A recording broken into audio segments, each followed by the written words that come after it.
कि देख करके लोग सलाम करते हैं। आज अहमियत देख के सलाम करते हैं। किसके साथ कितने परसेंट लोग जुड़े हैं सलाम करते हैं। कोई मसलहत का सलाम कर रहा है, कोई मफाद परस्ती का सलाम कर रहा है, कोई अपने आप को मजबूत करने के लिए मेरा फला से फायदा है, मेरा बैकग्राउंड मजबूत हो जाए। न जाने कितने लोग संतरी और मंत्री के दरवाजे पर भीख मांग रहे हैं, मगर इमाम इश्क मोहब्बत ने उस वक्त भी पैगाम दिया था, आज भी पैगाम दे रहे हैं। और वक्त के नमरूदों की बारगाह में जाके सबसे रोने वालों, वक्त के शहजादों के सामने अपने माथे को टेकने वालों, वक्त के इफरीतों के सामने अपने अपने आप की अपनी गैरत को बेचने वालों, तुम्हें वहां कुछ नहीं मिलेगा। कल भी फातिमा का घर तुम्हारा इंतजार कर रहा था, आज भी सैयदा का घर तुम्हारा इंतजार कर रहा है। आला हज़रत नज़ीमुल बरकत ने पैगाम आज नहीं 100 साल पहले से दिया है। उन्हें जाना, उन्हें माना, न रखा गैर से कहा। लिल्लाहि हम्द में दुनिया में मुसलमान गया और तुम पर मेरे आका की इनायत हो सही। नजदी और कलमा पढ़ाने का भी एहसान गया। और एक मोमिन का ईमान क्या होना चाहिए? हाजी हज से लौट रहा है, मैं तो कहता हूँ ये वो हाजी है जिसने गुंबद खजरा सिर्फ एक बार देखा है, 2 बार देखा है, मगर आशिक जब उठता है तब गुंबद खजरा देखता है, जब सोता है तब गुंबद खजरा देखता है। उसका तो यही नारा है, मैं सो जाऊं या मुस्तफा कहते कहते, खुले आग सल्ले अला कहते कहते, यही एक आशिक का नारा होना चाहिए कि जानो दिल होश खैर। सब तो मदीने पहुंचे, तुम नहीं चलते रहा, सारा तो सामान गया। जानो दिल होश खैर, सब तो मदीने पहुंचे, तुम नहीं चलते रहा, सारा तो सामान गया। जरा गौर फरमाइए, अपने जहन की बातियों पे लेके जाइए। मुसलमान की पहचान आज सलाम रुखसत हो गया। काश ये सलाम हमारे सीनों में मौजूद होता तो वक्त की रफ्तार को हम रोक सकते थे, दरियाओं के रुख को हम रोक सकते थे, हालात के धारे को हम परख सकते थे। आप सोच रहे हो आप कहाँ पे हो? दुनिया की मुर्दा कौम बनकर के जीना ना सीखो। अगर तुम्हें तुम्हारे चेहरे पर मुर्दानगी आए, अगर तुम्हारा चेहरा सूखने लगे, अगर तुम्हारे होठ सूखने लगे, तो याद कर लो वक्त सलाहुद्दीन अय्यूबी को। अगर तुम्हारे चेहरे पर कोई शिकन आए तो याद कर लो वक्त मोहम्मद इब्न कासिम को। अगर तुम्हारे चेहरों पर कुछ पर मुर्दगी के आसार नमूदार हो तो आओ उस तारीफ से अपना रिश्ता मोहब्बत महफूज कर लो। पहुंचो हिंदुस्तान के सबसे अजीम हस्ती जिसे शहीद आज़म हिंदुस्तान कहते हैं। यहाँ मसूद गाजी है, वहाँ मसूद गाजी है, शहीद आज़म हिंदुस्तान मसूद गाजी है। कोई जालिम लाख फूकता है फूकता रहे, कोई जालिम लाख बोलता है बोलता रहे। कल भी हिंदुस्तान की शान का नाम मसूद गाजी था, आज भी हिंदुस्तान की ललकार का नाम मसूद गाजी है। ये जख्म की टीसे है जो कोई नाजायज औलादों को आज तक उठती नजर आ रही है, क्योंकि मसूद गाजी को तेरे बाप ने जिंदाबाद नहीं कहा, हुसैन ने जिंदाबाद कहा, अली असगर की मुस्कुराहट ने जिंदाबाद कहा, हजरत कासिम की जवानी ने जिंदाबाद कहा। इस गाजी का ताल्लुक अली से है।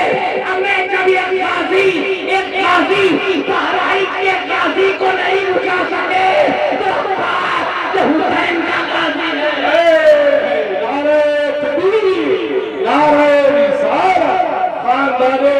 कीजिए, कुछ नहीं होता है।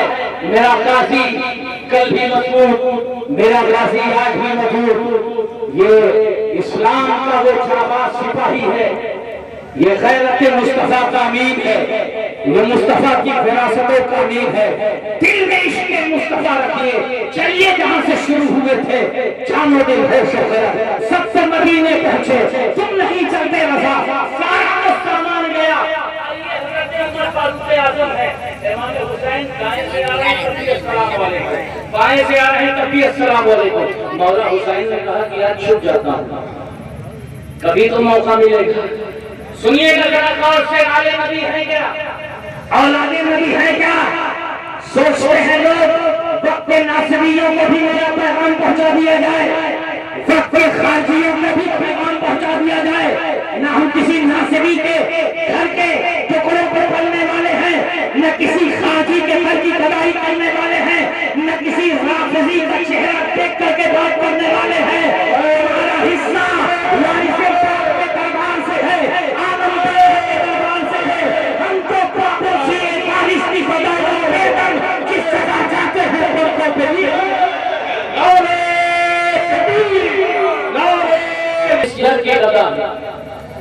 जिस दर से मोहब्बतों की सौगात हासिल की गई। वाह वाह वाह।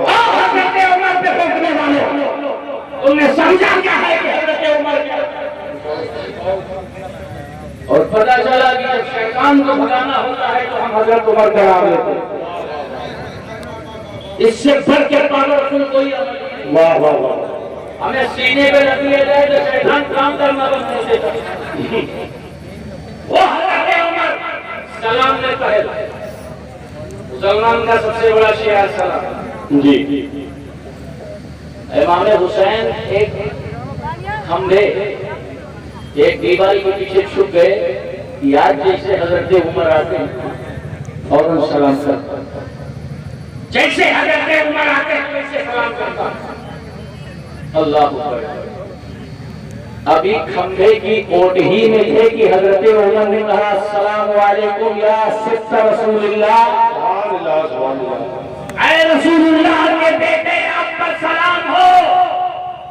इमाम हुमाम अलैहि सलाम उनकी अज़मत को किसी नाशना से पूछिए, अज़मत आले पैगंबर करबला से पूछिए। मौला हुसैन ने पूछा, मैं तो दीवार की ओर में था, मैं तो दीवार के साए में था, खंभे के पीछे था, आपने कैसे पहचान लिया?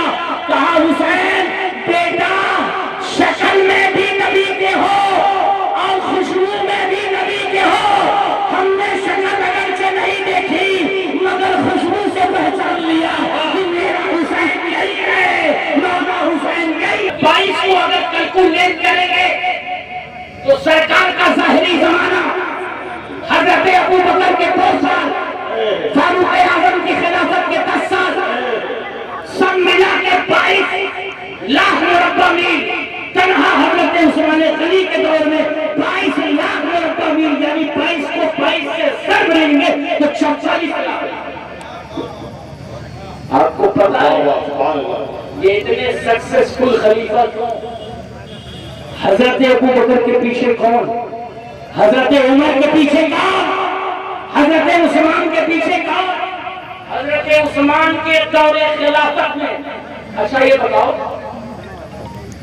शुजाअत जिसके घर का हिस्सा है, बहादुरी जिसके घर का हिस्सा है, अजीमत जिसके घर का हिस्सा है, वो हसन की तलवार खामोश रही कितने सालों?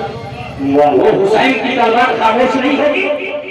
तारीख पर एक पर्दा डाला गया, झूठी कमाई तय कर करके अहले बैत के खिलाफ ये पैगाम देने की कोशिश की गई कि अपने घरों से निकले नहीं। हुसैन की 6 साल और 8 साल की जिंदगी बताने के बाद मुअव्विक डायरेक्ट करबला लेके चला जाता है, मगर इसके 20 की अगर तारीफ पढ़ी जाए तो पता चला हुसैन जैसा न कोई सिपहसालार था। खुरासान की जंग में फतह जिसके हिस्से में आई है उसी का नाम मौला हुसैन। जानते हो ये हकीकत सिर्फ एक दो से नहीं थी, ये हकीकत हजरत अबू हुरैरा की हकीकत है। आखिरी बात बता के मैं पैगाम देके रुखसत होता हूँ। हजरत अबू हुरैरा, हजरत अबू हुरैरा रज़ी अल्लाह ताला सुभान अल्लाह एक मकाम पर जा रहे हैं। पहुंचने के बाद इमाम पाक के नालैने मुबारक पर कुछ कीचड़ लग गया, जूते मुबारक। हजरत अबू हुरैरा रज़ी अल्लाह ताला अन्हु ने फौरन अपनी चादर उतारी है।